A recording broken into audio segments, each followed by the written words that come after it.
place. Thank you for being here and attending the 5th seminar of the INVESTMED training program. This session will be dedicated to industrial symbiosis and life cycle analysis in businesses. Today we have a very interesting panel of experts that they will share with all of us their experiences on these two topics that are very related to.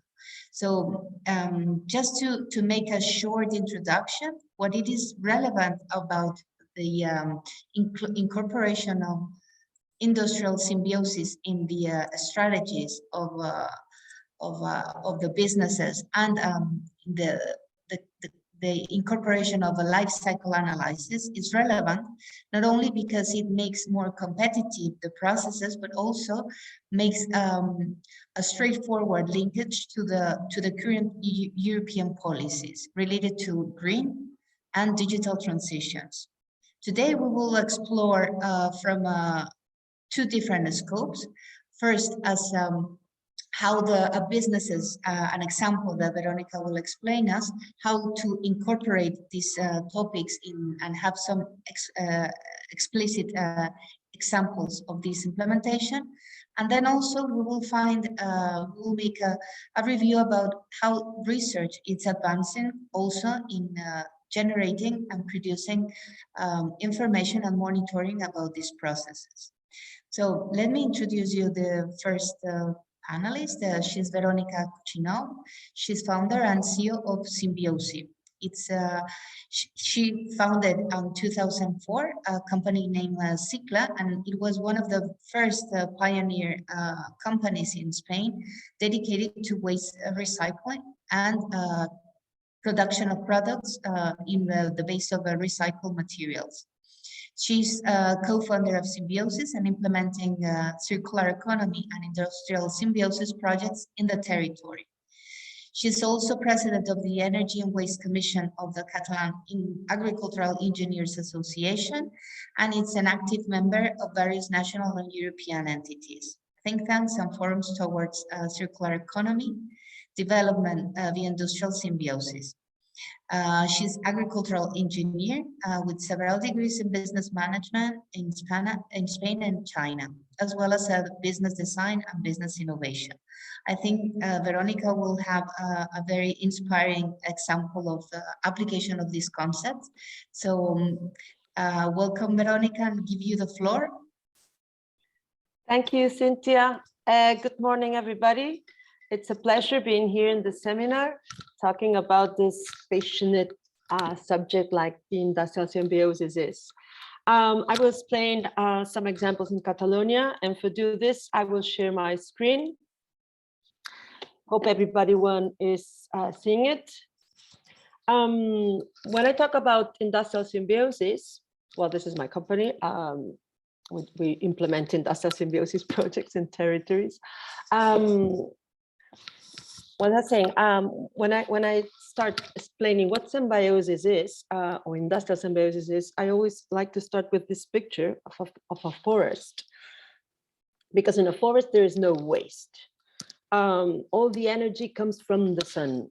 The more diverse the forest is, the more resilient and nicer and bigger and the best it is. So if this happens in nature, where an atom of carbon can be once a wing in a fly and then a leaf in a tree, why can't we do this in our industries? If we take in consideration that the industries also can be part of, in this time, an industrial ecosystem, learning how to share all the resources and work in collaboration just to make a more efficient use of the resources. Like, for example, in this case, where companies make a good use of the organic matter, just only to recover materials, but also like an energy source that can be also be linked to another type of energy sources like water or like other heating extra resources from other companies, etc. So what is industrial symbiosis? First of all, it's a business strategy. If there is no business incentivation, there will not be. So we have to become what we know that it's necessary, make it economically viable. So that's why it's a business strategy. And the clue is that it needs collaboration between companies that traditionally are not linked together, working together, to generate new business opportunities based on the waste resources. So what we do is identify all those business opportunities among the resources that companies are throwing out, even paying for this. What we understand about resources is not only waste, solid waste, like maybe someone always think about, but it's also about energy, about water, about knowledge, logistics, spaces, everything that can be shared and be efficient use. It could be a resource dealing with inside the industrial symbiosis.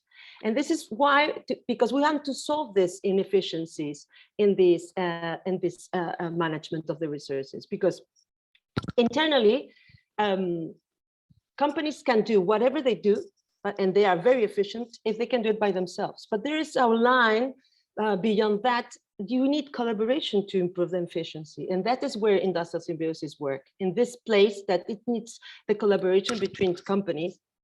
And it's not a work of individual, but it's a work of community. What we do is two things, basically. We identified added value to spare resources. Let's see, if you are throwing things, let's see what can be the best done with those.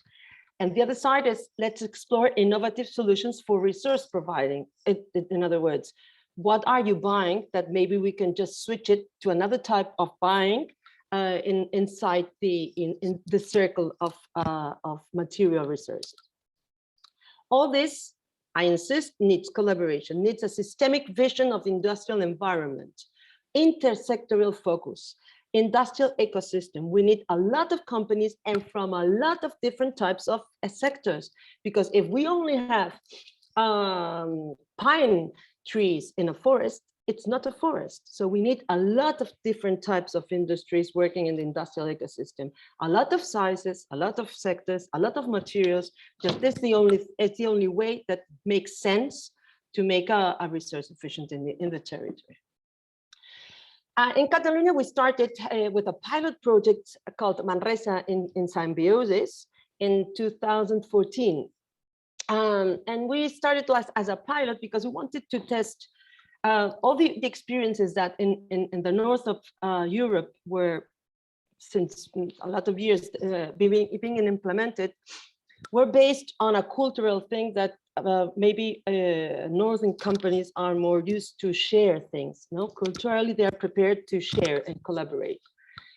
In the south of Europe, we don't have that that cultural innovation. No, so we had to do it in another way.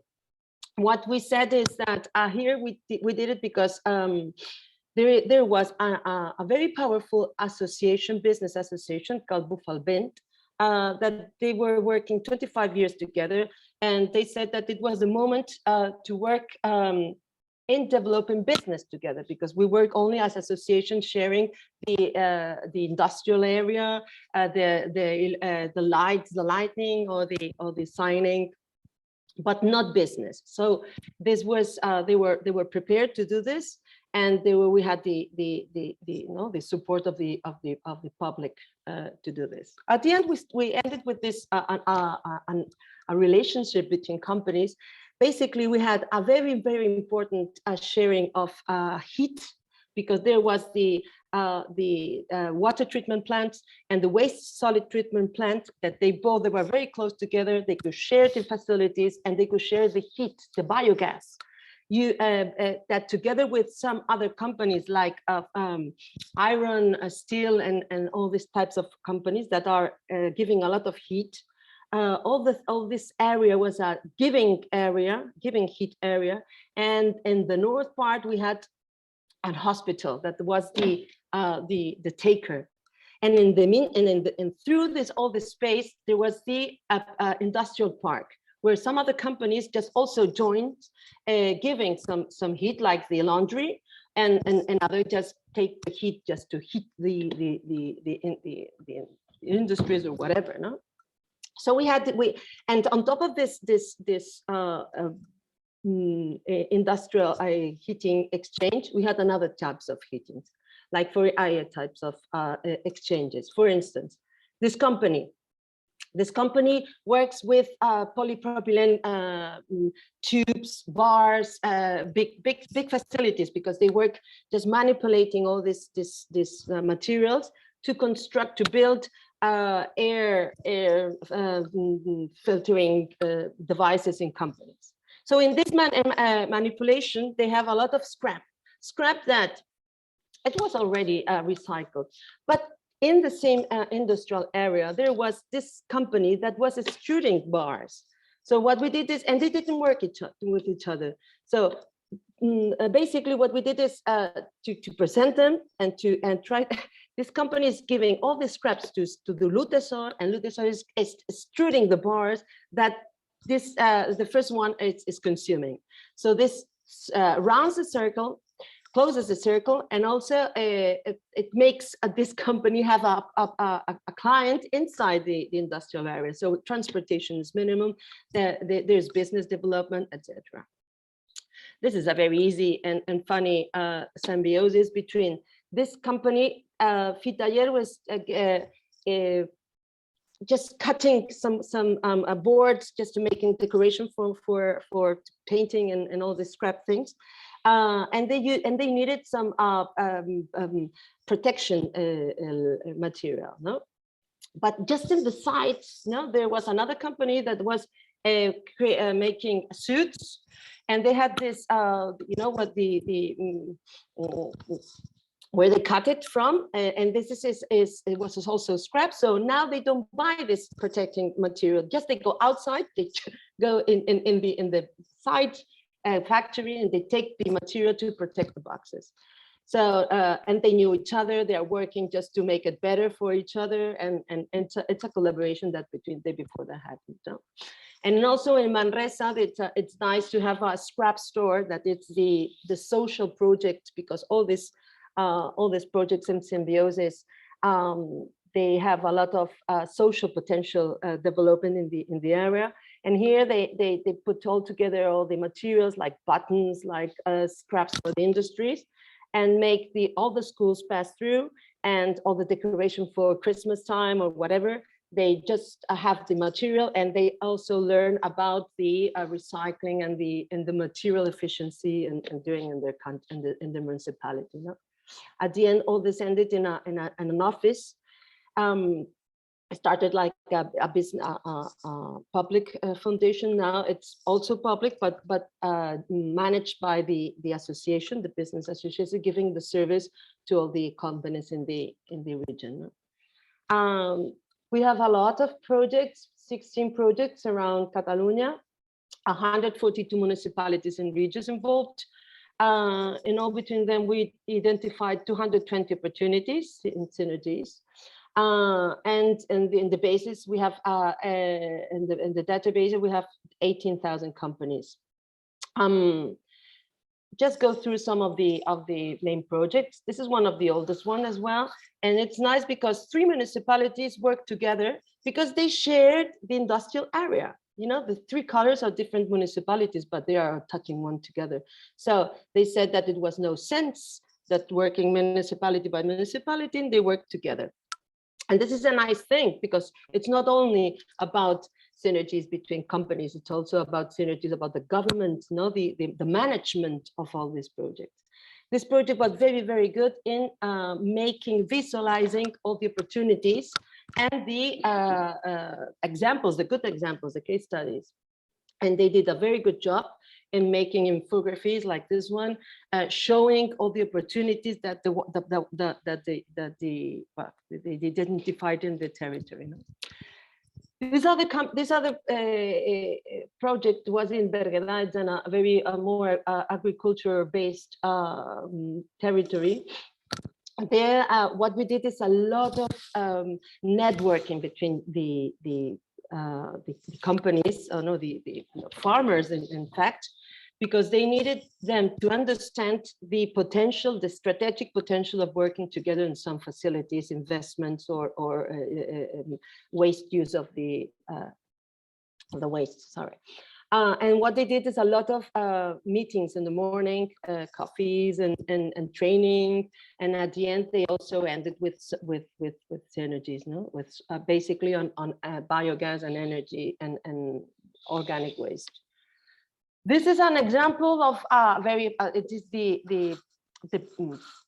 now the biggest, one of the biggest, but it's where it's the industrial park in Barcelona. Nearby the port, the airport, so the big companies are there, and they were very good because they could manage that. The managers of the companies were directly involved in this project. This is very interesting, and it's necessary, at least at the beginning, that the people with responsibility and strategy has to be involved in this project.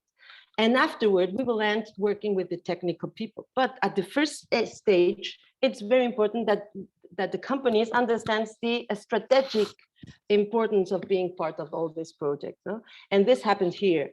And it go very fast because the people with decision said, okay, I understand this, I like it, and I will put this and this and this people working in the project. And in this other project, what the companies did is share collecting the waste. They had several companies, big companies with canteens. And I don't know if you know, but in Spain we have a selective collecting of the organic waste in households, in our houses. So, but not it's not compulsory in the companies. What happened here is, okay, if at home you do selective separation and at the office not, it's a little bit strange. So the companies here said, okay, in our canteens, it will be like at home, but we need to collect it, separate it, but also to just transport it to the facilities. And what they put all together and said, okay, let's put a route where the trucks will come once, twice, 3 times a week and collect all the waste from the canteen. Not only the organic waste, but also all the packaging. So they make it 2 routes, and well, it works together. They're collaborating just to make efficient, this time economically viable, collecting of these types of waste. Most of the projects just end with graphics where we just visualized all the opportunities. Not all the opportunities can be done very fast.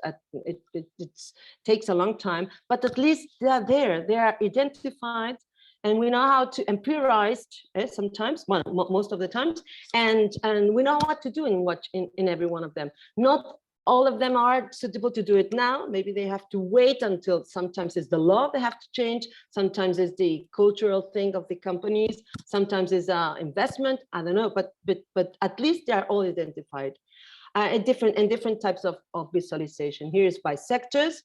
Here is by the loop, the stages of the cycle and design and use and all the cycle. And well, okay, now, and if I have time, I would like to just explain, use more examples. What are they dealing out, these types of synergies in all these projects, no? Cynthia, I have to think. Yes, no problem. You still have 10 more minutes, 15 minutes. Fantastic. Yeah. In this case, for instance, we had a company that was dealing with aromas, fragrances.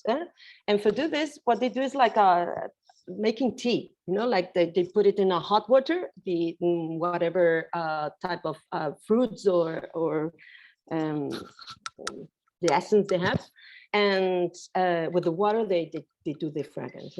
But they have the waste that is sold, the tea bag. And of course they were doing compost and they were doing good recycling, but in that area in front of them, they had the facility, the municipal facility for just managing this waste into biogas. And so what they will start, but that facility was only for municipal waste. What we were starting is, okay, let's see how we can just break this barrier and see how this company, it's not a municipality, but it makes worth using this facility, not only because they give a very nice and quality organic waste, but they also need heat to do their process. This is one of the things that we were talking with Provital, but also, there was another company, it was this construction company that they had a very powerful innovation research, and they also used all these materials, or part of them, in very light concrete materials, and they are also doing synergies between them. And in this case, it was all the scraps from the interior of the cars, all the carpets, and they were going directly to the disposal. And there was a company that was putting this acoustic walls in the roads or in whatever, and they need it, but in concrete. So they started and say, okay, let's see if we can use this scrap carpet and use it as a material to put it as acoustic wall. And they needed also the help of a third company that was the expert in creating and agglomerating all this waste. No, it was a company in the cork sector, but they had the equipment just to do this. Now it's a new company creating all these acoustic walls and developing a material that a recycled material that has a lot of awards and also since the process was created, they said, okay, let's go for another type of compatible waste, like all the carpet of the expositions. And they also ended with another type of materials for another type of markets, but with the same technology and the same companies involved, except the one of the market. Here they involved a commercialization company that was dealing with using all this like boards, but made with carpet for offices, like this one, another type of decoration. And also they diversified in using the mattresses raised. It's a problem. It's a real big problem in most of the disposal sites because it makes a lot of problems in the structural of the earth and everything. So what they did is use this technology to create acoustic materials with the same technology, but other type of market. This time they just diversed with a construction insulating material company, no? And they're providing them these types of insulating material. So that innovation did through three types of different markets with the same technology. No? And this other example, the wineries in Penedès is a region here in Catalonia that's very important for the wine and cava production. And there is a waste of the production of the cava waste that every big company was trying to manage by themselves. The best way to manage is creating alcohol, but the alcohol companies are chemical companies and they need a lot of investment security. And if you want to compete in the market, then you need to be big and have a lot of so what at the end what they did is the two main important companies here, Codorniu and Freixenet, they just went together and said, we are competing for the product, not for our waste. So we're going to work together and create a very big and powerful alcohol producer with our waste. And this is what we did, and they did, and they're succeeding a lot with this company that is not only producing alcohol but a lot of byproducts. Because once you start, keep on going is it's easier, and it's like addictive. No, once you start, you see all the opportunities and say, wait, what I was doing before this. Another example, it's the Thicla, the product that we launched in my first company. this is a bicycle lane separator, and it is made of the plastic covers of the electric wires. And why we did this? Because the electric wire recyclers, they recycle the copper and the aluminum, which is the basis of their activity, no? But they generate huge amount of plastics. It's the covers of all these wires, no? And in these plastics, they are very high quality plastics, but they're all mixed. They try to separate it in different in different types, but the quality of the separation was not good, and the cost. So the quantity was so much that we said at the end, okay, let's consider it a new raw material, and it's this plastic mix. No? And we started seeing what type of things we could do with this new material. We tested a lot of extruding, injecting molding technologies, different technologies. At the end, we ended with our injection molding technology, a little bit modified, to put it in this product that it was just in that time demanding in the market. No, and it's nice because the electrical wire, all these plastics were designed to be outside, to resist crashes and to resist the sun, and well, it's the application that we find just better suitable for the plastic that were designed for these types of applications. No?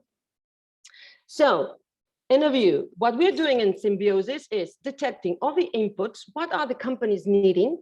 Right?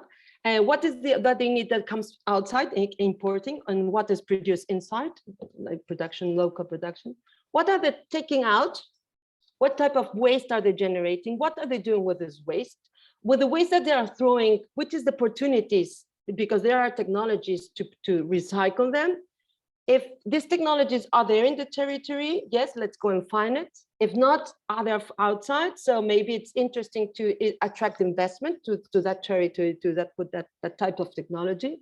And very important, we have to work with the market. Okay, we're going to recover materials, but we have to find that the takers of these recycled materials are interested in this thing, and working all together just to make it possible to close the loop. We do it through basically 3 phases. We just start a project and say, okay, we want, first of all, to discover the potential. We want to map the flows of the materials, entering, outside, opportunities. We want to map which are the companies, which are the materials, where they go. Once we know this, in fact, we're detecting the opportunities in this phase, no? But very theoretically. And the second phase is, okay, let's see if these potential opportunities were implemented, what would be the impact economically, environmentally, social impacts, so that we can just demonstrate that maybe with a little bit invest, we have a lot of impact in the territory. So we can engage the investment, the public investment and private ones. No? So we can see and just act with numbers. And then if you want to, then you can just start implementing the industrial symbiosis project, working with the companies and in the territory, no? Not theoretically, but now in the practical. Well, we do this. There are a lot of tools, right? But we use this one because it's the one that better fits with us, and it makes us making this mapping flow of the resources that we can have. No, first of all, we have an industrial ecosystem. What type of companies are there? Which are the companies that are bigger? The ones that let me know all the companies dealing with paper in this type of industrial park. Okay, this is the things that we do this in industrial ecosystem analysis. We can just also know the resources that the companies are consuming. Well, which other companies are consuming more water, energy, what type of energy, etc. And then there are the potentialities of synergies. No, what surplus resources do have opportunities in this ecosystem? No, and which companies are related to?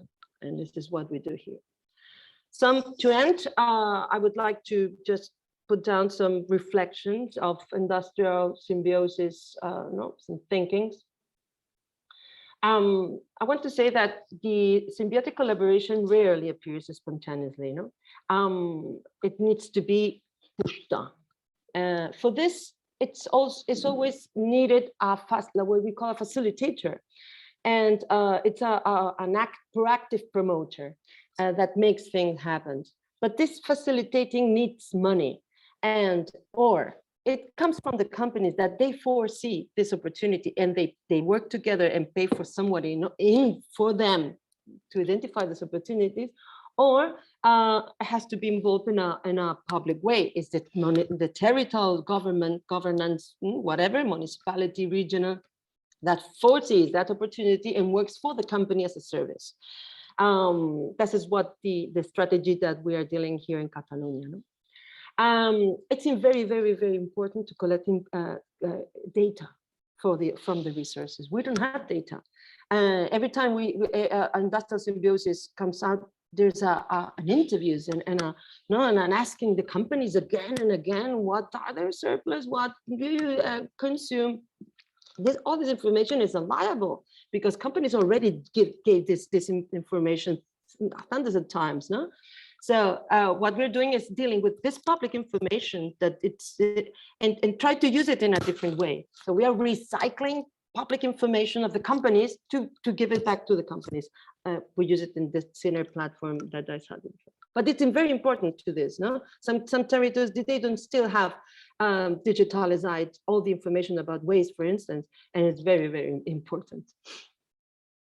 There is a lot of environmental collateral benefits, so we have to just take it. It's not only industrial companies, but also social and territorial development. We have to be aware and take it profit of all this. And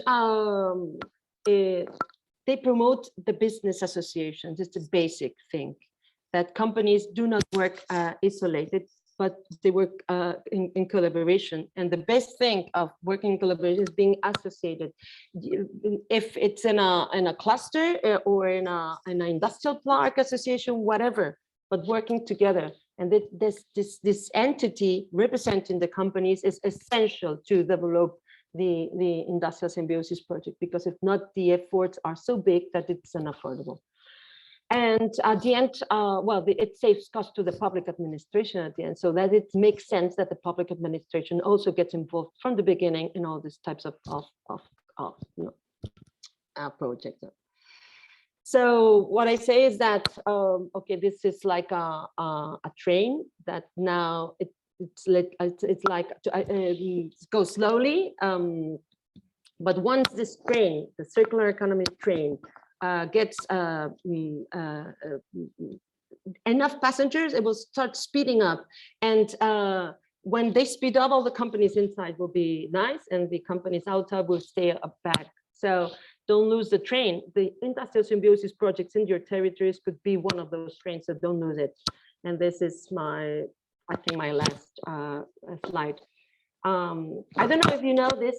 This is from Penedès in this Catalan region. I told you before about wine. It's very typical also to make these castles of people working all together to make huge and spectacular castles of human beings. So it's a nice vision just to visualize the industrial symbiosis collaboration. Thank you.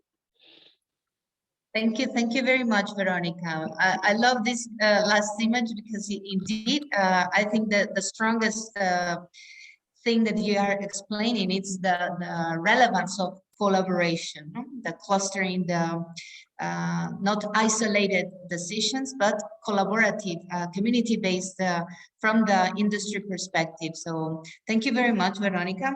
I have a few questions, but I think that maybe we can have the final round of the other colleagues. But just to mention about you were commenting, no, that normally what we have advanced mainly in European countries in general is how to make the treatment of waste management, but basically is the domestic waste. It's not very used to have the industrial or the commerce. It is advancing, but definitely on industrial areas, it's a very obvious and an opportunity as well to save. This circularity and approach can also means for them save money and to be more efficient. No? No, that's true. So, the territory has 50% of municipal waste and 50% of industrial waste.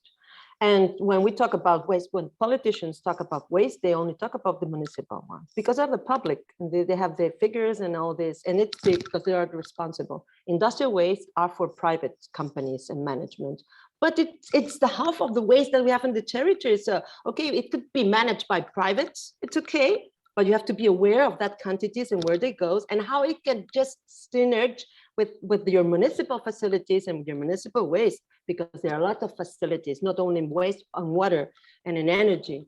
So the urban, industrial urban synergies has to be on the basis of every political decision.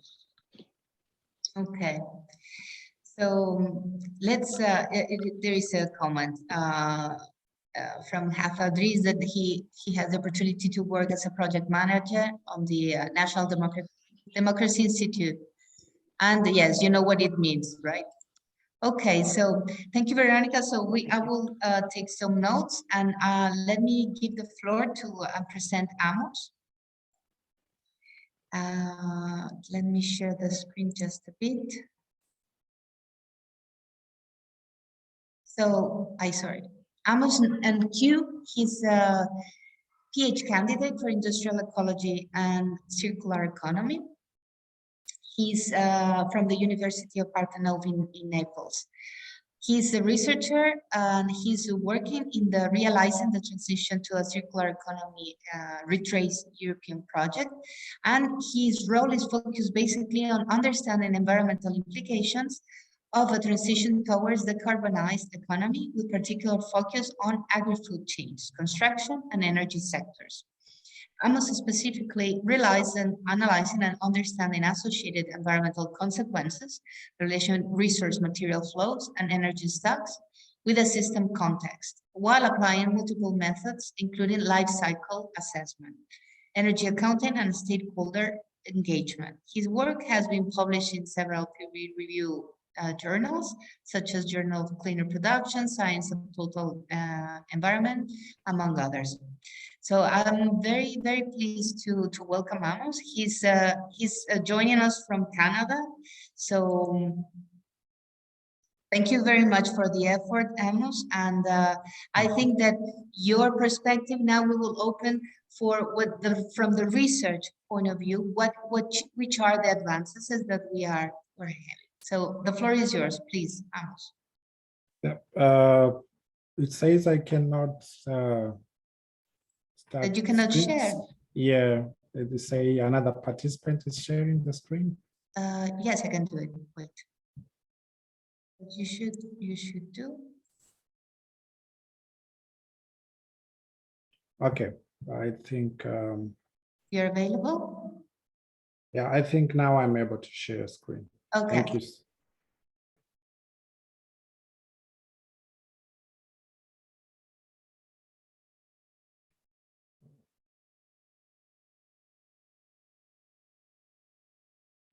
Please, Amos, maybe now you can try, no? Okay. Yeah, it seems now it's working. And yeah, if you can put it complete. Yeah.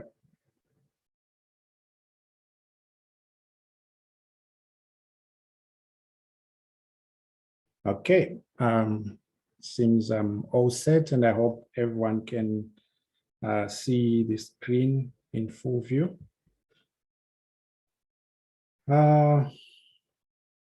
Cynthia, can I start? Yes, please, Amos, please. Okay, all right, thank you. Thank you so much, Cynthia, for the invitation to share some of our research findings with some of your colleagues within your network. So I'm not going to waste time, but I'm just going forward with my presentation, and I'm going to talk about towards the circular economy and industrial symbiosis, driving business value from life cycle assessment.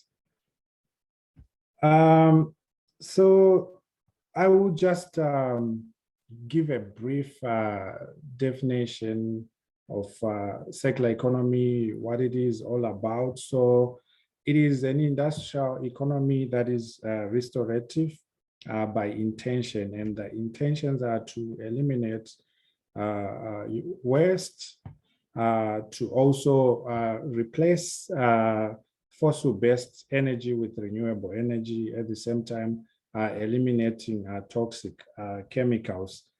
And the circular economy concept emerged as a deviation away from the linear economy system, where it's just focusing on take waste and disposal. But with the circular economy system, it intends to be restorative. So some of the benefits of a circular economy are to overcome some of the previous limitations of the linear system. Instead of take, make, and throw away, now with the circular economy, there is a creation of many loops feedbacking to upstream processes and downstream processes. And I think Veronica did a good job in introducing some of the circular economy principles, but in this case, she was focusing on industrial symbiosis. And from a business point of view, a circular economy can be beneficial in the sense that it can offset some sharp price increases, as well as increasing your competitive business advantage, which I will also talk about much later. So the idea of moving towards a circular economy obviously relates to the increased focus on, there has been so much concern regarding climate change impacts, also the depletion of resources, some of them reaching critical tipping points. Also, from a business point of view, it just makes financial sense in that it can foster opportunities related to wealth and employment. Also, the material savings alone have the potential to of an estimated $1 trillion a year. And also moving towards a global circular economy is the only option for long-term sustainability. I'll also talk about that during my presentation.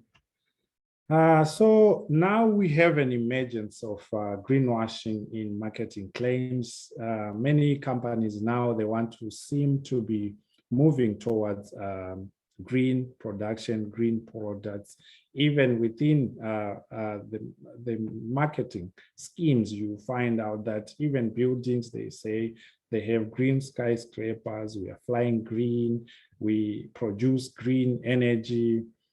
Everything is just now considered as green. So because of this, there is a lot of greenwashing, because when you say your product is green, it somehow improves your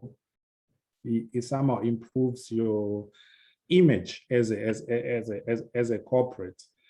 And I'll just show you an example here where now even driving a car that is powered by diesel feels so dirty, right? But the new technologies where you can drive a car using an electric powered system. However, some of the sources of electricity are not analyzed, and you think that you are being clean and driving clean. But if you perform some of the LCA analysis, sometimes it may not be true. I'm not saying it's not true, but I'm saying there is need to quantify some of these claims. And therefore, I move to my next focus area, where we talk about circular economy and the transition to a sustainable society. I will briefly talk about this paper that we published, where we created a roadmap that can help and guide organizations to perform circular economy assessments based on different pillars of sustainability, which are environmental, economic, and social. My main strength relies on environmental impacts, but however, within our Retrace project group, we also analyze economic and social impact. So this is a conceptual framework for circular economy measurements, where for environmental assessments, the main methods that are usually used are life cycle assessments. I see when I shared my profile, there was a correction where I wrote energy accounting. It is actually energy accounting, which refers to the analysis of natural capital, which comes from the solar system. So we also analyze the contribution of nature to anthropogenic processes. Unfortunately, with LCA, it only starts with human-induced materials. But with energy accounting, we consider even the background in terms of past memory. So we want to also highlight the contribution of natural capital to your system. Then for economic systems, there is sometimes there is the application of life cycle costing. And for social impacts, the social LCA. This conceptual framework is not comprehensive. I'm aware of other methods that can be applied for economic analysis and social analysis. So I will move on to sharing with you some industrial symbiosis examples and implementation case studies where we focused on upgrading wineries to biorefineries within a circular economy perspective using an Italian case study. In this case, we analyzed the whole winemaking supply chain from the agricultural process up to the extraction of wine from grapes up to the final wine bottle. But in this analysis, we did not consider the consumption side because it is a bit subjective and very difficult to collect data because consumption patterns of individuals vary.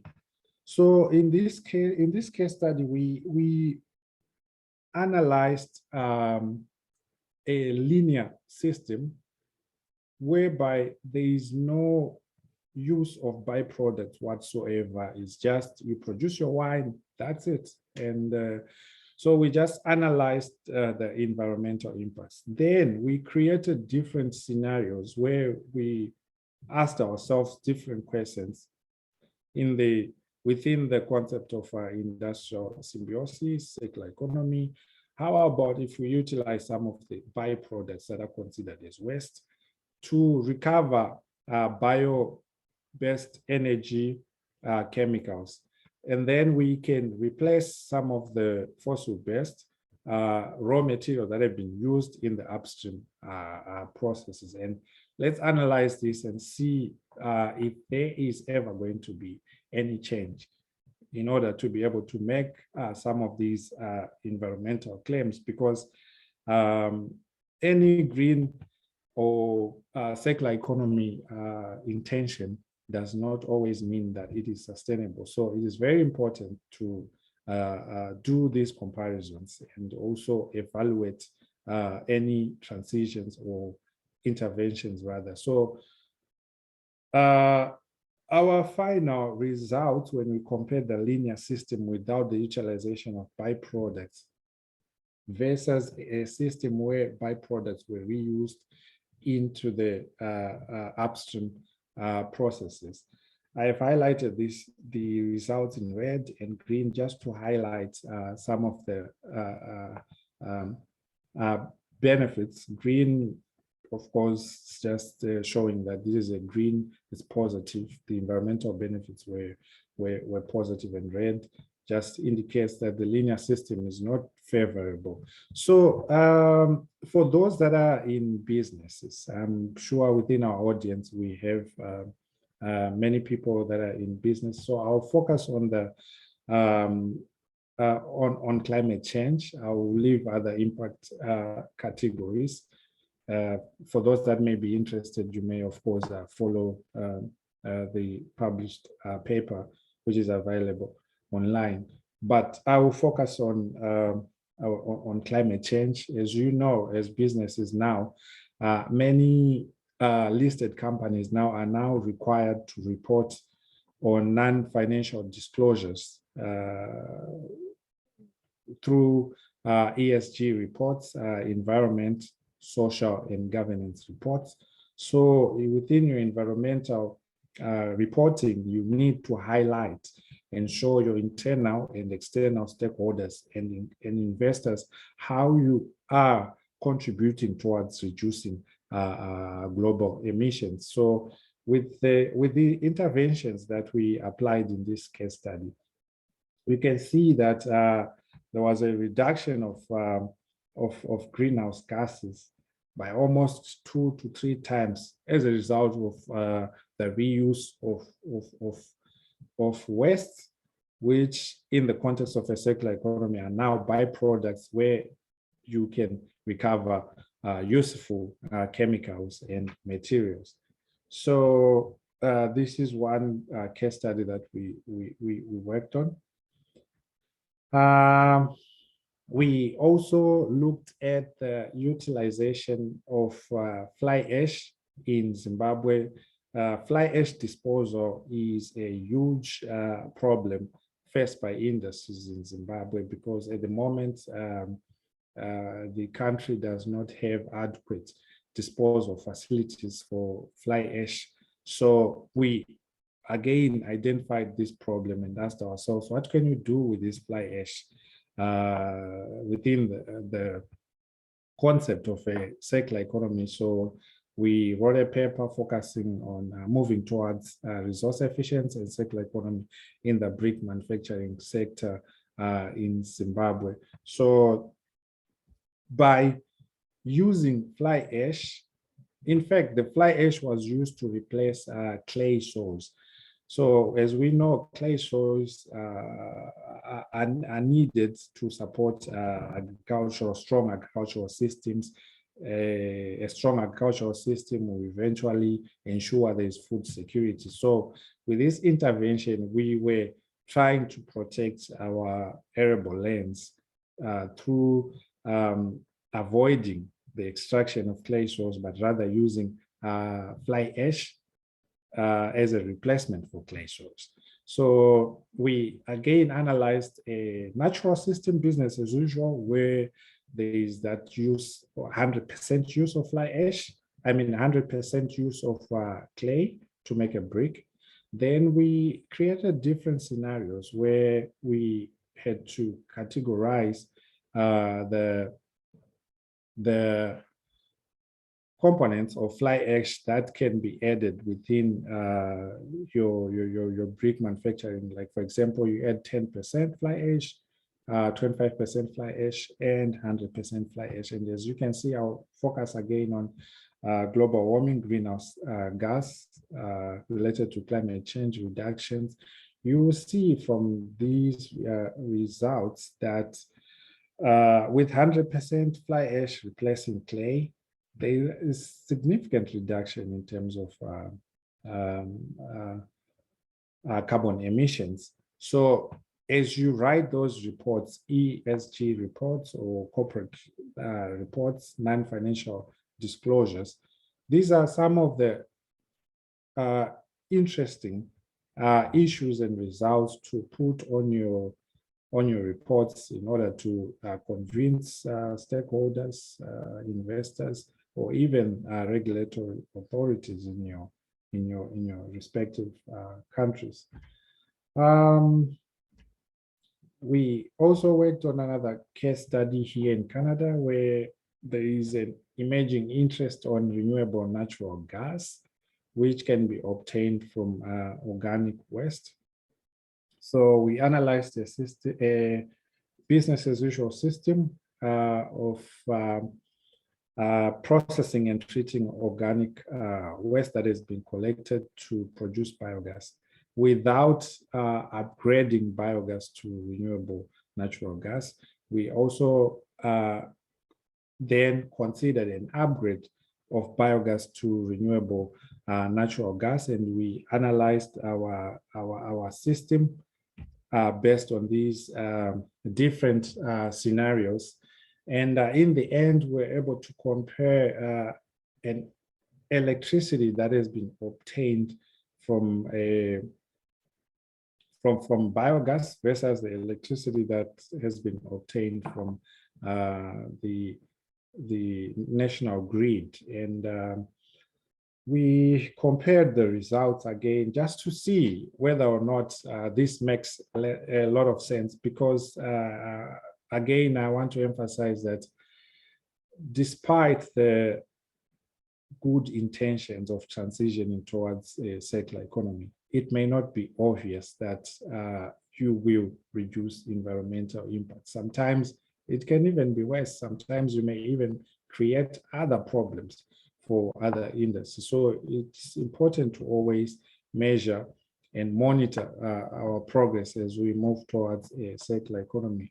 So some of the areas that are highlighted in red, these are areas of concern, because whenever an intervention is brought in, there is need to construct new facilities. We use other materials from different supply chains like steel, and a lot of other materials. So these were some of the hotspots that we identified. Of course, when we present some of these results to industry, they don't like it.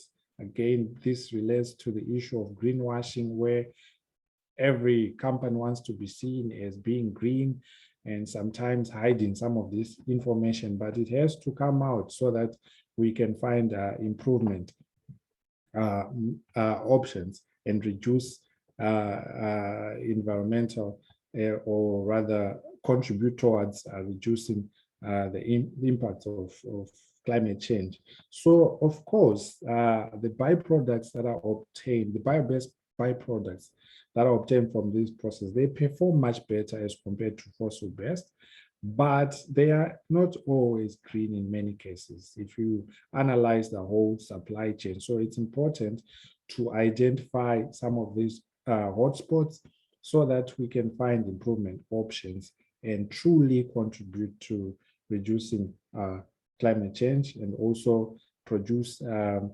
corporate sustainability reports that are true to the actual situation. This is an interesting one. We looked at the potential energy savings from circular economy scenarios based on construction and agri-food waste. And this aligns to what Veronica has been sharing with us during the first session, where there has to be synergies even with different sectors. In this case, we looked at construction and agri-food waste, where for agri-food waste, we were looking at the use of hemp byproducts, cannabis byproducts to make green concrete.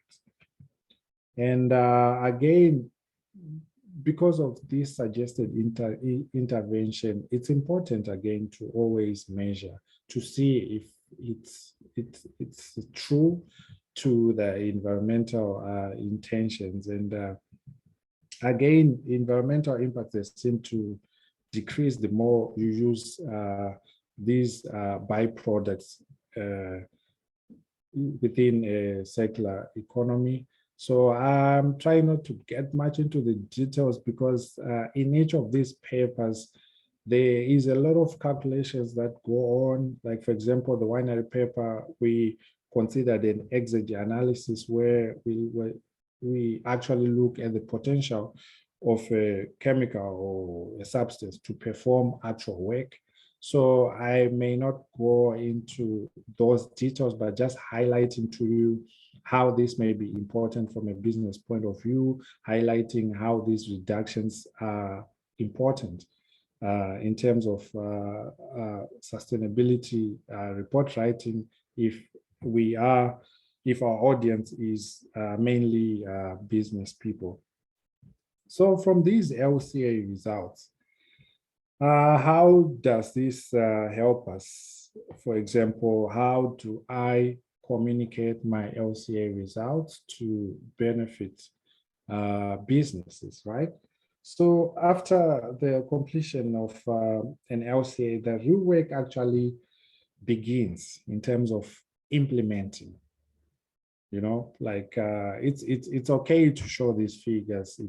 It looks nice and it's quite promising, and you think that tomorrow our climate change problems will disappear, but the main problem is on implementation. So how do we implement as businesses? We will require, of course, top level management's commitment towards that. And the approach that in my opinion, that I think works is actually a top-down approach in this case. But then when it comes to making sure that things happen, of course, a bottom-up approach may work. But however, these results can be used for various applications, including marketing, you know, and to some of the customers nowadays, they are more enlightened towards the sustainability issues. But, you know, when you look at it, when you buy a product, sometimes it has to show you and tell you how it was produced. So also it helps in terms of research and development.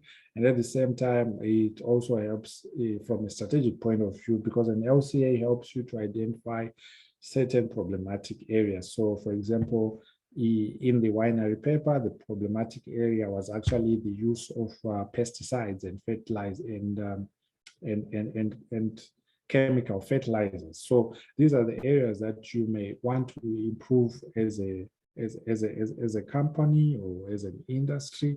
Like, for example, one of the interventions would be the need to use organic-based fertilizers. If it's for pesticides, you also need to follow through the supply chain, talk to your suppliers, the producers, to also contribute in terms of climate global emission reductions. So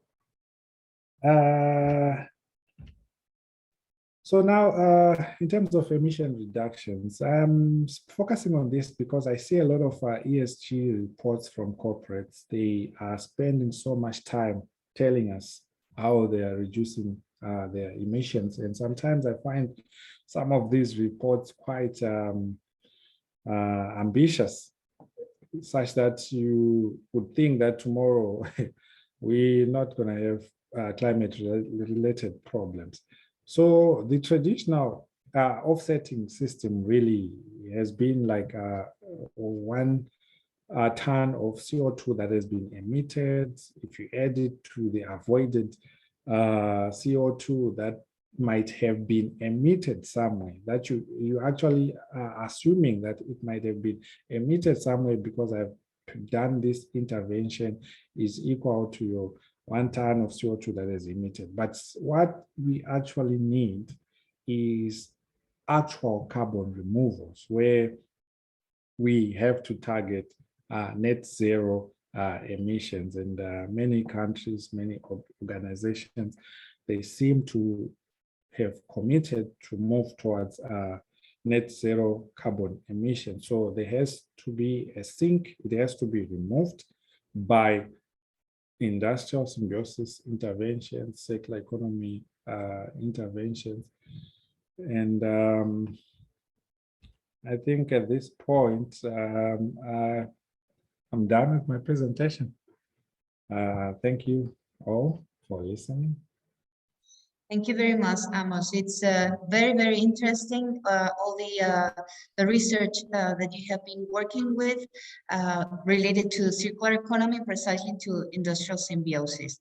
I think that you strengthen what also Veronica was commenting, in the sense of the necessity of a strong commitment in different layers, from the commitment in terms of policies, but also on the ground with the stakeholders. No, finally, if there is no willingness from the stakeholders to incorporate new or to switch their processes into a different way, it's more harder.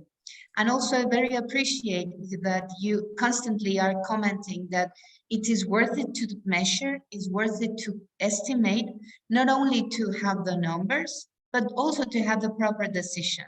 Sometimes we are thinking that just increasing the reduction of any material, but we need to have this holistic view of the implementation. So it's nice, and finally, not to really reduce and remove carbon not allocated in other place. Yeah. Thank you, Amos. So I will, if you don't mind, I mean, we have just a few, the questions. Okay, so if you agree, we will collect all these questions and share it with all, so that you can all have some comments. Thank you, Amos. So I will present now our third panelist. He's, okay, here. So it's Nelson Magnon. He's also PhD at Industrial Engineering Group from the University of Norway. He is working in industrial ecology research group and has obtained an industrial engineer from the École Nationale Supérieure Polytechnique de Yaoundé, Cameroon. In 2014, he has received also a master in renewable energy engineering from the Pan-African University of Water and Energy Sciences and the Abu Bakr University of Tlemcen in Algeria. So he has been working in Finland with the sustainable energy transition for Central Africa. He has his current research focuses, it's on attaining sustainability in lithium-ion battery value chains using a combination of life cycle assessment, value chain modeling, and resource criticality assessment. So we will jump from agri-food systems into the energy sector. So welcome, Nelson. The floor is yours. Thank you very much, Cynthia. I don't know if you can hear me. Yes, we can hear you properly. Thank you. I'll share my screen now.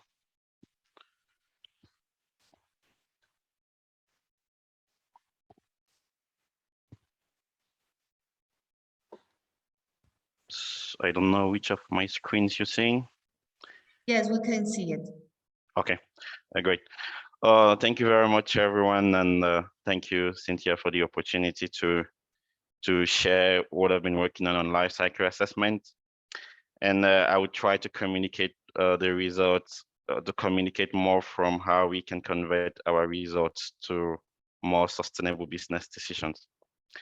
So a brief bio about my research group. So I'm from Industrial Ecology Program at the NTNU in Norway, and I'm working on the energy transport and the buildings research group. We have other research teams that also focus on ecosystem and bioresources. And we have people also working on circular economy and resources, as well as sustainable production and consumption of resources. So today I would share with you life cycle assessment, basically of the transport sector. But before we do that, I just call on everyone to be a little bit interactive. So I know we've been listening to the presentations for quite some time now. So if you can maybe pick out your smartphone or go to your browser and you type this website menti.com and you put the password. We just want to have an understanding of the audience and also to have a pool of some of the things that concerns LCA and the industries we work in. So if you're there, just let me know. So if you're there, you're going to see the questions. So if you just go to menti.com, you can put in the code and we would see if we can have some interactive session for about 2 or 3 minutes. Yes, of course. I think that if everybody can go to the website of I put it on the chat.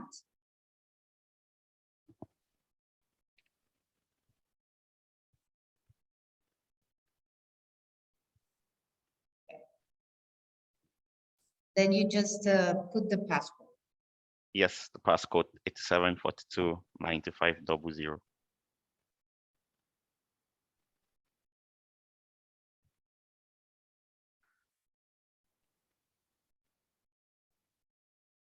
Oh, we have first response on the type of industry. So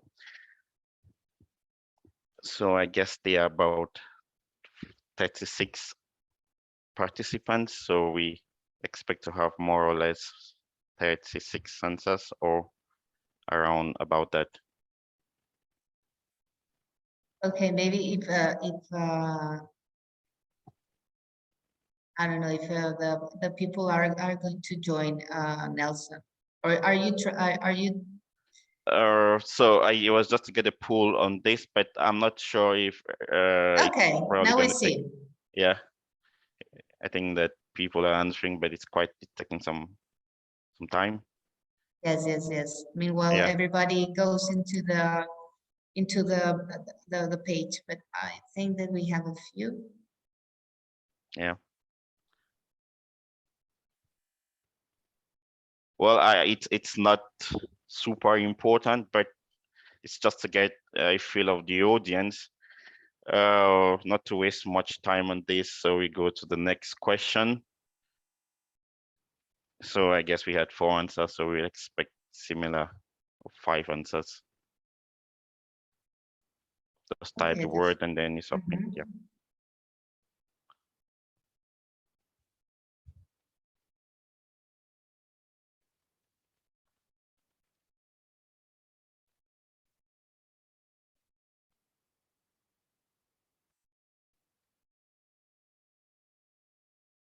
I like that one. Diverse, multitask. Yeah. Great. Sustainability. Sustainability.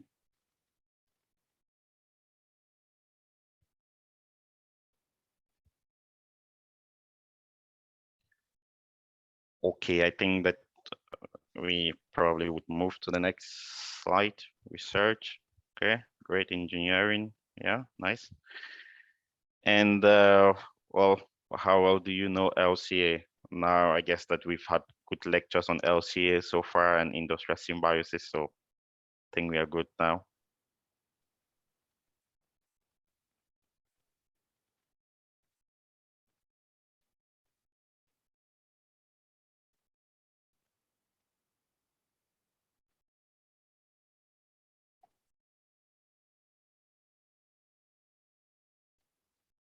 So we have 2 experts.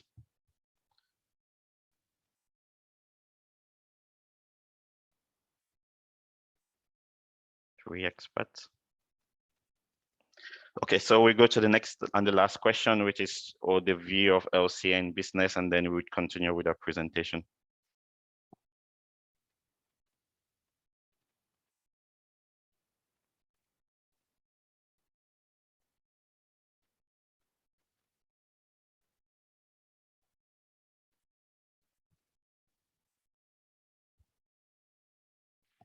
Great.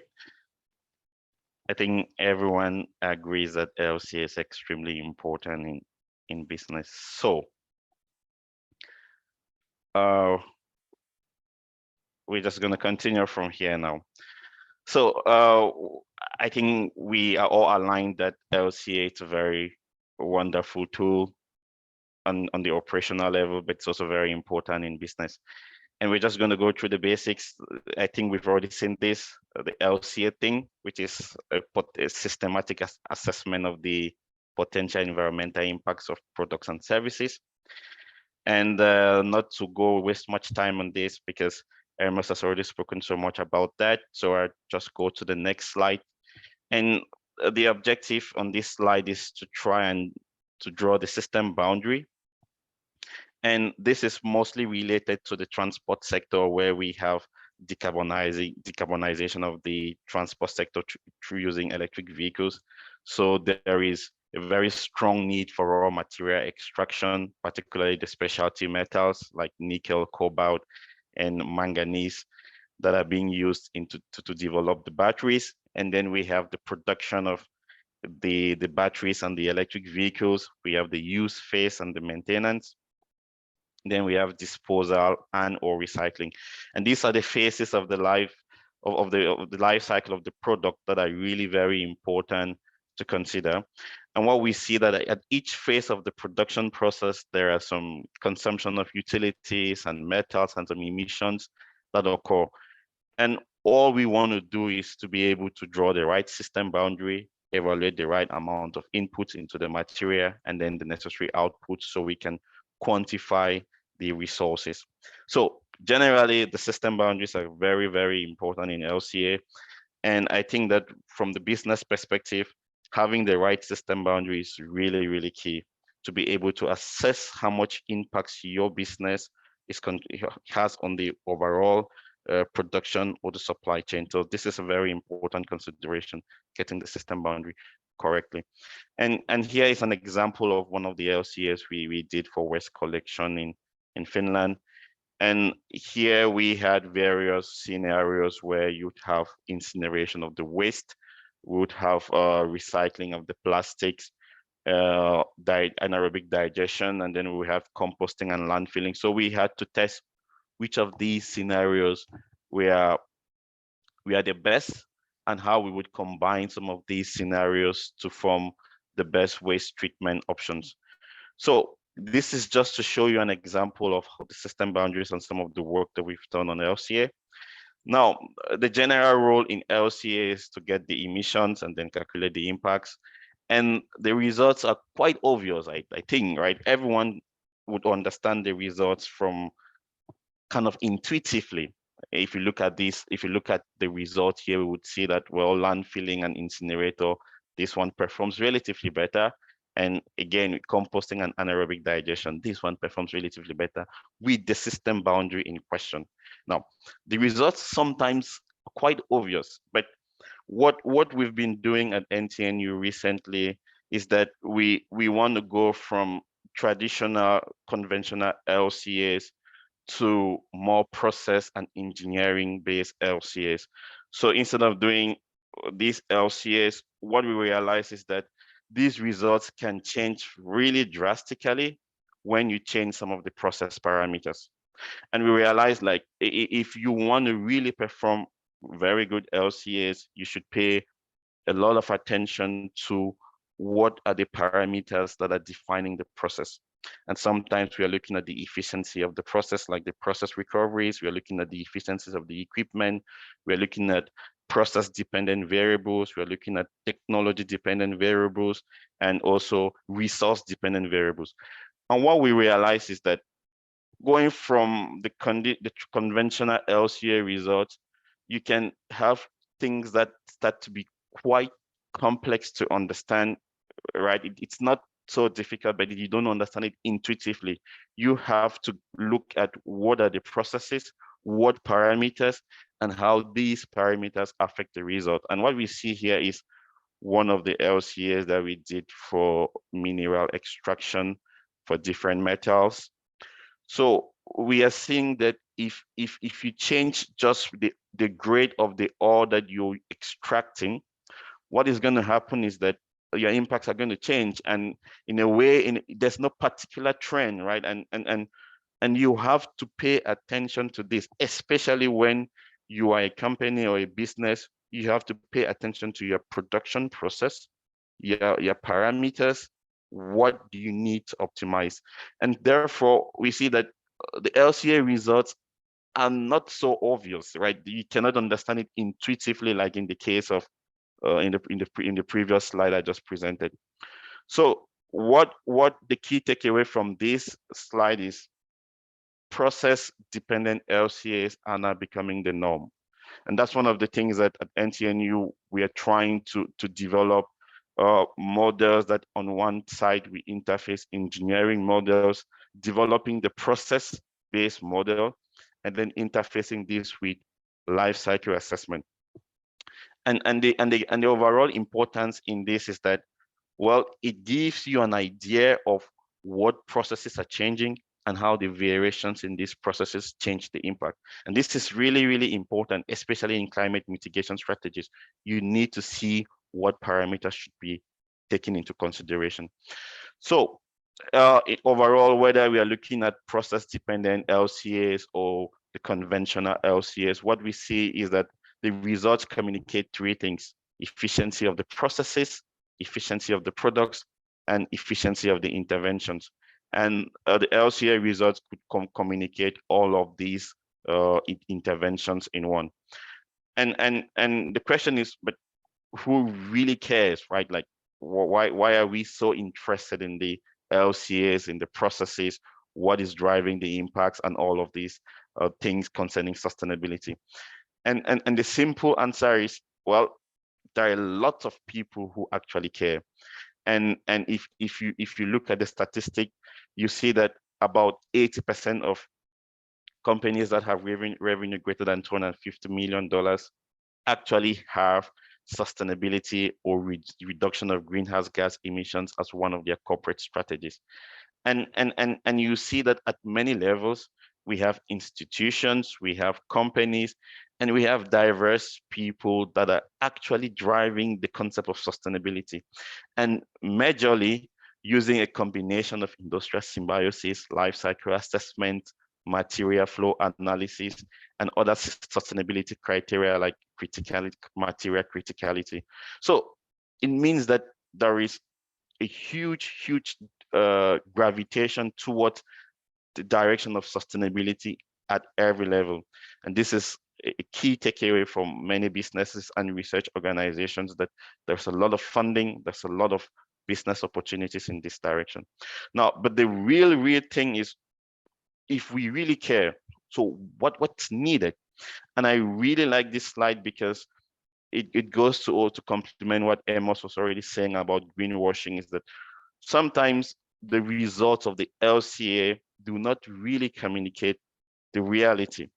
And here we have the 7 deadly sins that could happen when you're performing an LCA, right? You could hide something and then you choose a wrong product. You could have greenwashing.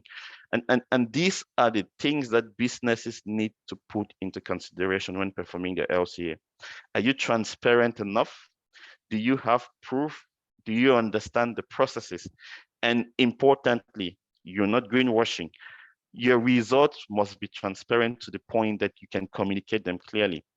And this is really challenging, especially for businesses when they set a top-down key performance indicator that we want to achieve this emission at this level. And then because LCA and all of these industrial ecology tools, most of them are bottom-up, you see that in doing the calculations, you'd realize that, well, your impacts are somehow more than what probably has been communicated to the stakeholders. And then the question is, what do you do? So this is really important, that even if you care, if you're committing one of these things, then it's not helping anybody at any level. And this is a call for many businesses, that we have to commit to transparency. We have to commit to the relevance of the LCA, and also to ensure that there is no greenwashing in the results that we are communicating. So now the next question is, so what's expected of us as researchers and as business people or project managers and engineers? The first probable way to control something, as it's always said, is to measure it.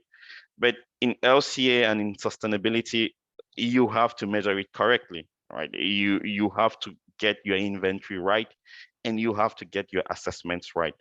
And then if you are able to do this, you cannot communicate your results correctly to the audience. So now I'm just going to rush through this before I step into sharing about what we have done in the last slide. So we've already talked about this in Emma's presentation, LCA as a tool for competitive advantage and product branding you have to go from the questions, what is the best practice? Where are we now? And how can we get to where we want to go to? And in most cases, you have to do a hybrid bottom up to understand where you are before you set a top down key performance indicator. These kind of approaches are really, really important.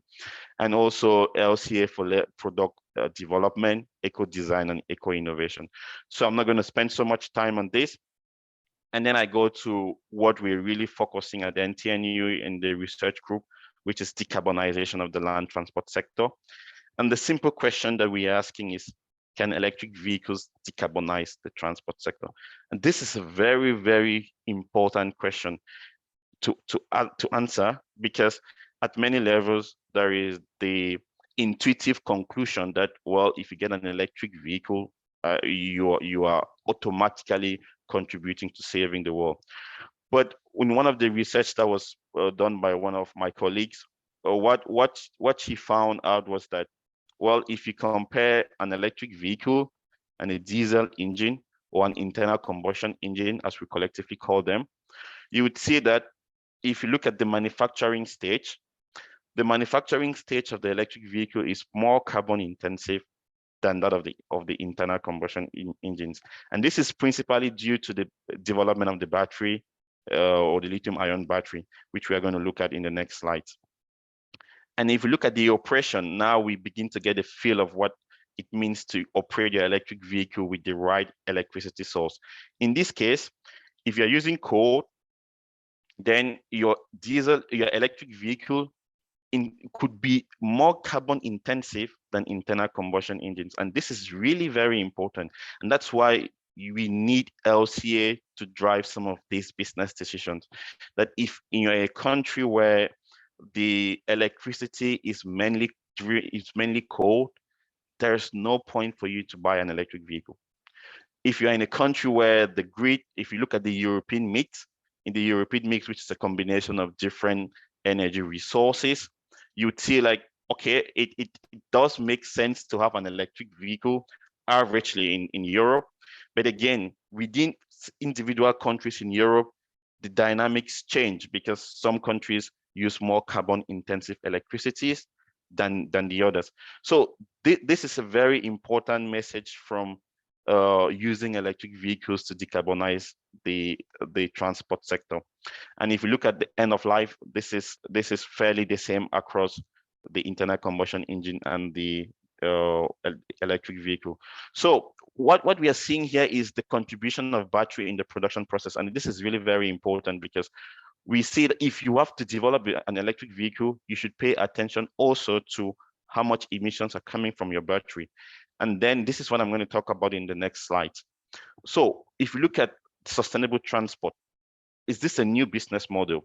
And to answer this question, if you look at the number of battery manufacturing facilities that are projected to be developed in Europe in the next 10 years, you would see that there is a large emergence of battery development facilities at every level.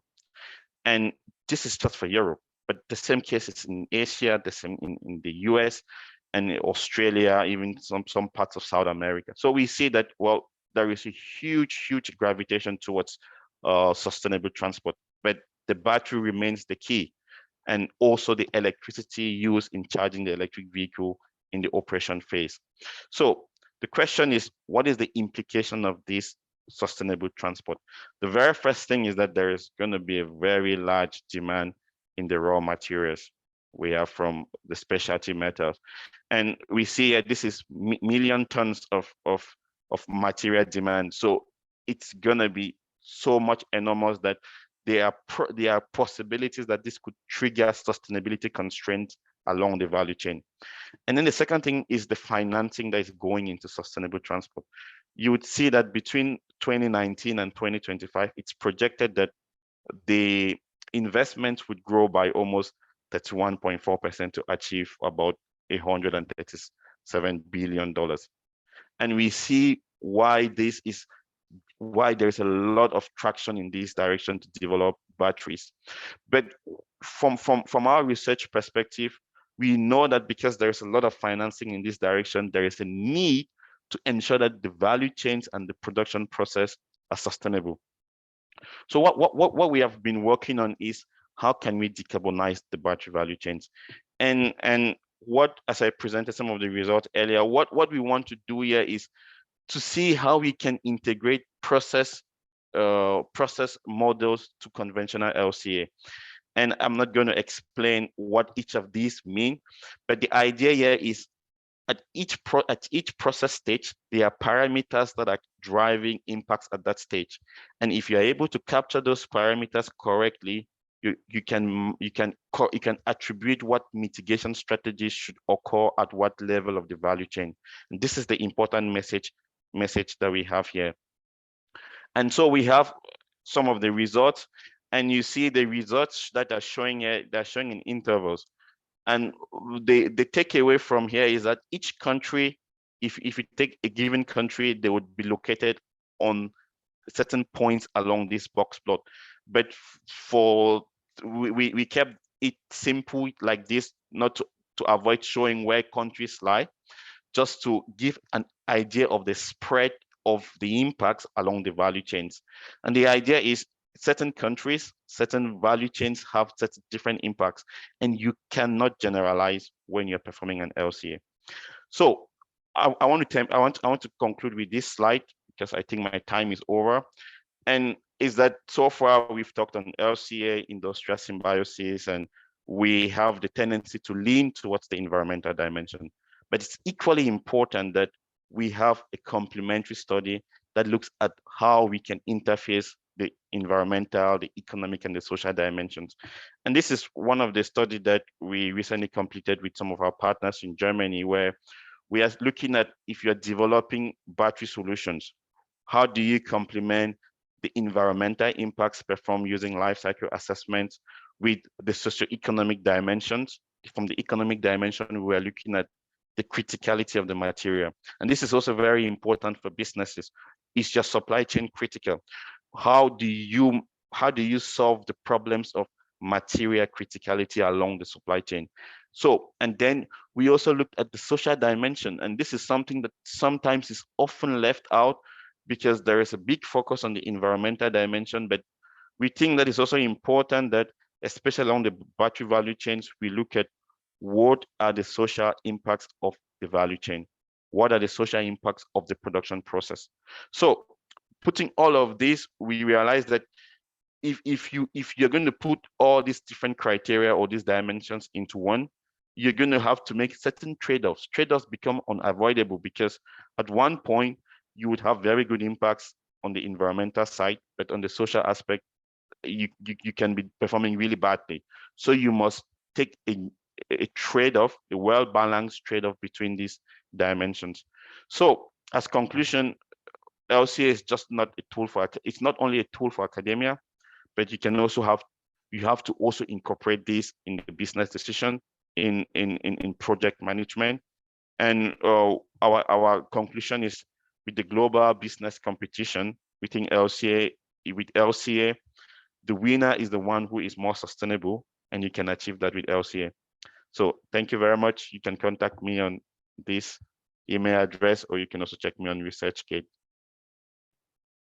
Thank you very much, Nelson. It's been a very interesting also presentation, and all the information that you provided about the transport and the battery value and the apply the life cycle analysis into the batteries. I think it's, in my opinion, not only for transport, but actually with the energy transition and the role of self-consumption of renewable energy communities, batteries become a key element or component, a facility that if we manage to have as much a sustainable process, that would be a very good advance. Thank you, Nelson. And also to remark, I think the three of you, and I will ask to Amos and Veronica to open the cameras so that we can have a round of questions, because you three comment one thing about the data, no? Not only the necessity to have a monitoring system, but have the proper data and to have it properly estimated. because it's a complex process in terms of analysis, and it requires I mean, you can be lost very easy. So okay, and this is, and I will link it to one of the first questions on the chat, because it's Amir Asghari. He said asked to others to Veronica, sorry. So how could you convince business owners or the other bodies that your solutions are beneficial for them or for the investors? With data. With that. And with LCA, either it's, you have to, it's like, I don't know if it's in English will work, but in Spanish we say las cuentas y los cuentos, no? It's the stories and the real and the data, no? You can tell a story and convince it because it's nice and you, oh, okay, maybe I agree. But if then you, on top of that, give some figures and say, if you do this, you have this impact, this benefit, whatever, with data, I think it's the only way. Well, it's a matter of, you have to will to do that. You have to understand why it's strategic, but you have to demonstrate why it's, no? Exactly, the evidence, no? Uh-huh. And I don't know, Nelson Ibamos, do you want to add regarding the data? Yeah, it's nowadays actually many listed companies are expressing this information through their ESG reports. So if you check online, any company, major companies, actually, it's now mandatory for them to publish these ESG reports. And again, this also complements what Nelson was just saying, that from the environmental data that you have, there's also some social implications that are there. So it's also reported in those ESG reports. So this is how, for a start, you can convince internal and mainly external stakeholders. Yeah, I think I agree with Veronica and Amos that I think one important thing that companies are looking at is, how can we improve? How can we use what we have to improve to make better decisions and also to make profits? And with the right data, if they can be able to see what I think resource efficiency would contribute to reducing their demand for raw materials, how if they can harness the waste, for example, that would reduce maybe the cost that they're using in purchasing the raw materials, they would be interested. And I think that so far, the data has been a major problem for people to reach these decisions. And we have to find out the right ways to measure the processes. What are the efficiencies? Because in some cases, in our process models, what we realized was just increasing maybe the efficiency by 2% would really reduce the impact. But how do you really measure the increase in efficiency by 2%? Companies don't really know that. So with the right amount of data, they can see, well, increasing our efficiency, we are going to even reduce energy consumption in the long term by this amount. So it's really important, the quality of the data and also how the assessments are done. But also the long-term vision is also what companies need to have. And in that sense, I would like to ask you, because we are all as I was saying at the beginning, in a green and digital transition. So digitalization and all this strategy of industrial strategy that we are facing, and the industry of 5.0, does this, in your opinion, this is accelerating the incorporation of this approach, or by accelerating, we are getting a bit, I would like to know your opinion about this. I mean, the impact of digitalization right now. I mean, because just to summarize, what we're looking among your presentations is how to research it's advancing quickly, but at the same time, experiences like the one from Symbiosis with Veronica's team. How does this bridge and finally gets into a more accelerated implementation? So if digitalization can be a potential path. Okay, we'll start. I think there are two levels of data, of information that it's needed in all these things. One is the real detailed information that you need for companies just to demonstrate them their good decisions in what materials, what processes, where to go. No? And it's a very sharp data that you need. And then there is the territorial, regional data that you only need some approx, and it's not the same one, but you also need it. Vale? Maybe you need more different type of data in the regional one, right? Or very different types of the other ones. What I mean is, digitalization of the industry is very, very, very important. I think it's basic for all this moving towards circular economy, where we have to manage the resources while circulating the economy. To manage means to know where they are in which moment and what impact and everything. But maybe I think it's more important for the first thing, for the details in the companies, than for the regional one. Or I think it would be different because and use it in different ways. Sometimes when we find companies saying, well, I don't want to share data because it's confidential. I don't need your confidential data. Let me know if it's yes or no. Do you have this material or not? And if it's more than 50, the details of your formula in this level, but I also need. So I think it's more important than the first thing for individual, but I think it's also useful in other terms in the regional level. The scale dimension. Yeah. Yeah.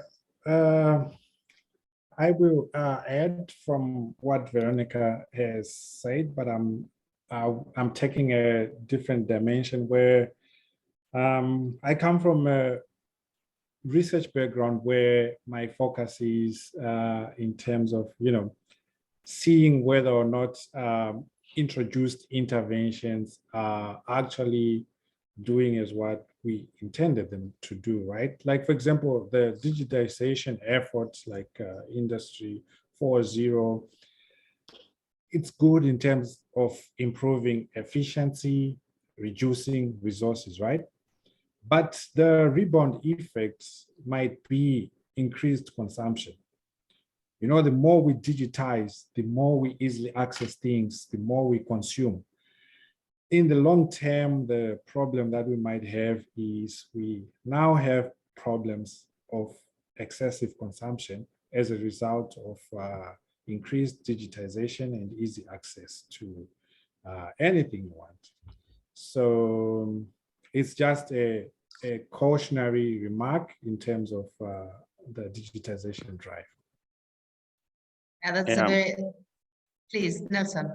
Yes, so I just wanted to add that in addition to what Veronica and Amos have said, there is also a major drawback that comes with digitalization, which is that it entails a new way of working and a restructuring of many things at the level of the organization. And some companies are not very open to accepting, well, we're going to restructure the way we collect our data, the way we manage our data. And this is something that it's a bit of a challenge at a certain level of implementing it. When you bring in a new digital tool, probably someone is less inclined to accept it because, well, it entails a restructuring of many things. But on the positive side, it also has a lot of benefits, like Amos and Veronica also pointed out, where you can have a high resource efficiency from your products and a lot of many good things. But again, one needs to balance it up very nicely. Thank you, Nelson. Yes, and I think that of course the tools, like that digitalization can help us, but it's more. We must not forget or have very, very on mind that the organization and this systemic vision, it's important to mainstream it on the territories from the very small scale to the region. So just to link with because mostly of the colleagues that are connected today with us, They are basically mainly from Egypt, Tunisia, and Lebanon countries. So what would you recommend, or what would you think for in the framework of the Mediterranean region and Africa itself? Which are the challenging for implementing or advancing on circularity approaches and industrial symbiosis? Maybe I will start on this one. I'm from Africa myself, right? I understand the landscape and some of the challenges we have actually. And just from the panel, I'm actually happy that there is Nelson, who's also from Africa. It's something that you don't usually find in many seminars, you know. It's more Eurocentric. And so it's good that we now have even young people starting to collect data, because the main problem is data. We don't have much of the things we start doing. It's more like a copy and paste models. Like, okay, the European Commission has launched a new policy on circular economy, right? Us as Africa, let's just, you know, twist it a little bit. In the way it's written, Europe, we just say Africa. I've seen that happening quite a lot of time, but now we need tailor-made solutions for African problems, where we start from the bottom, collecting the needed information for development, the introduction of these concepts like circular economy. Like, for example, with circular economy, it's not new for Africa. It has always been there. Like in our culture, if my brother is wearing these clothes, sometimes he just gives me, you know, we have this culture of sharing because, you know, we are not that consumptive in Africa. So we end up sharing even from basic clothes. So my contribution would be that for countries in Africa, including the ones in North of Africa, the main thing is we need to now start collecting our own data, which is related to Africa. Like, for example, the LCA database, the other challenge that it has is it's more Eurocentric. You don't find African inventories, African database there. So we actually, as a contribution, we recently submitted a paper to the Journal of Cleaner Production, where we explore the potential of a circular economy in Africa. And we raise those issues that we need Afrocentric databases that speak to the African landscape, you know? So, yeah, so, I mean, that's for a start. But of course, there are other more technical things that are then needed. But if we don't do the basics, we will keep maybe relying on other regions to lead the way for us. Okay, thank you, Amos. Veronica, you wanted? Well, I think that the problems Amos just put on the table, I think that every country in the world has them. So it's not of Africa and India or Asia. I think it's an issue that every human being has to learn to do the different businesses in a different way. And these new businesses, new different way of doing business, need information, different types of data. So it's a thing of, it's a matter of I think it's very common in every place, no? But what is very important is in all this thing, there should be a political commitment and involvement in all this, because okay, maybe the companies are the tractor, the motor, no, the engine that's moving all this, but the politics are going to make the roads so these engines can come through smoothly, and we need passengers just to use them, no? So but it's basic, and it's not. I think that some of them are, but they still see it as a business thing, you know, like, okay, it's like you do it, and oh, you have this problem with data, okay, you will solve it, because there are also some technological information companies, they will solve it. No, sorry, it's your data that I need. No? Or I need you to collect this data. I need you to make this databases common for everybody, just to have the same numbers, compare the figures. And this has to be harmonized, and not only individual regions, but the whole thing. So I think that all Mediterranean basin could be a very good opportunity just to manage and to start linking African data with European data. I think around the Mediterranean that we have a lot of relationship. It would be a good way just to start linking it to this. Exactly.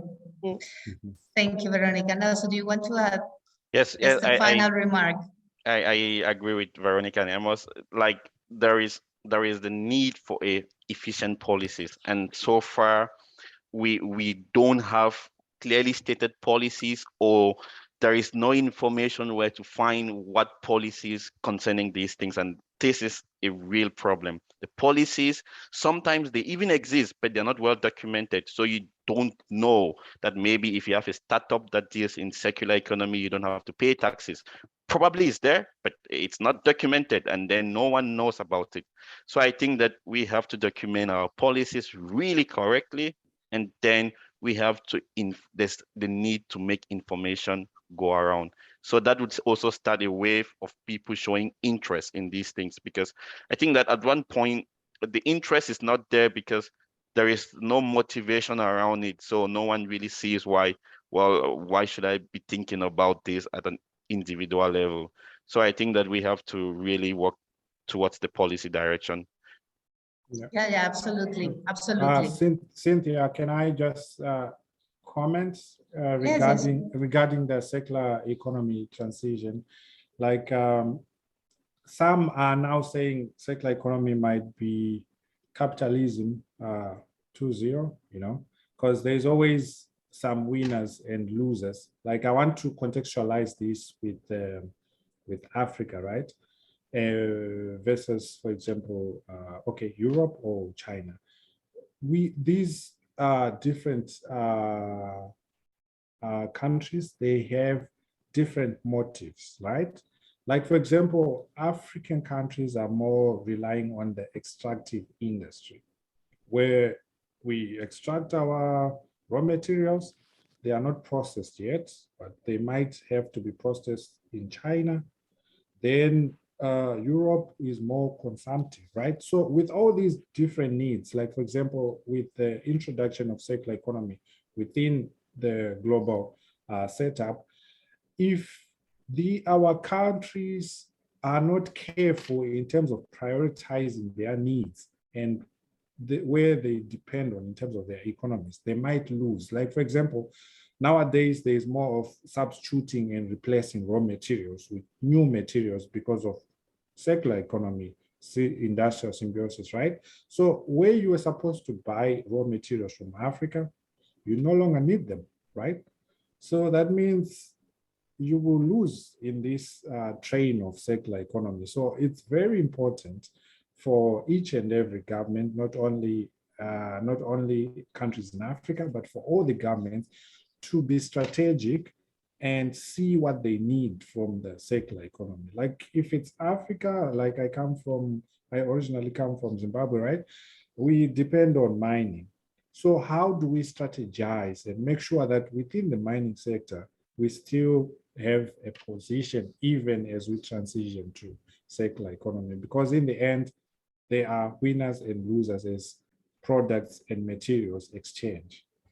Exactly. I think in general, and I agree with Veronica, that from any place in the world should address the commitment to see first its territory, which are the resources, which are the ecosystem of the industry that we have allocated locally. So then we can enlarge on the strength, even the local economy, and for sure to encourage a more proper trade in the sense of more respectful, not only for environment, but also in a social impact. Okay, so we're getting into the final and the end of the webinar. I would like to thank you, the three of you. It has been a pleasure to have you, the three, and the different scopes that you are working with, but everybody with the same common denominator of industrial symbiosis and life cycle assessment. We will share the recording with the colleagues, so if, and also the presentations, if you agree with that. We welcome you to come and to connect in any moment. And then for all the attendees, thank you very much to be present today, and we will update you for the upcoming seminars in the next months. Thank you very much and have a nice day. Thank you. Bye-bye. Bye-bye.